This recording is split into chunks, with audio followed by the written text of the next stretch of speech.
మీరందరూ చూస్తూనే ఉన్నారు, డ్రైనేజ్ అనేది ప్రతి ఇంట్లోకి వచ్చేస్తుంది. అది ఎందుకు వచ్చిందంటే అంతకుముందు 5 ఏళ్ళకు ముందు ప్రతి డ్రైనేజ్ పైపుల్లో క్లీన్ చేసుకుంటా పోతున్నాం కాబట్టి సిల్ట్ అనేది ఏర్పడలేదు.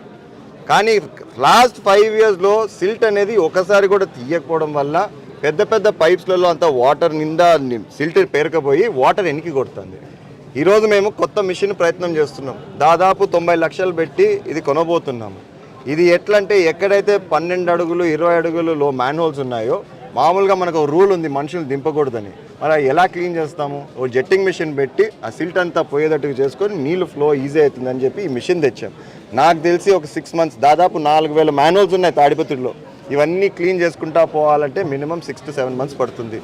అదేవిధంగా వచ్చి రాగానే మన ముఖ్యమంత్రి గారి దగ్గరికి పోయి నేను అయ్యా మీరు ఏం చేసినా చేయకపోయినా మా డ్రైనేజ్ వ్యవస్థ మాత్రం భ్రష్టు పట్టింది, క్లీన్ చేసుకోవాలంటే దాదాపు 11 కోట్ల వరకు శాంక్షన్ చేశాడు. మరి అది తోడయ్యి రోడ్లు, డ్రైనేజ్ సిస్టము, వాటరు ఈ మూడింటిపైన కాన్సన్ట్రేట్ చేసి అభివృద్ధి చేయాలని చెప్పి నా ద్వయం ఈసారి మాత్రం ఈ టర్మ్లో. Thank you. నమస్తే అమ్మా.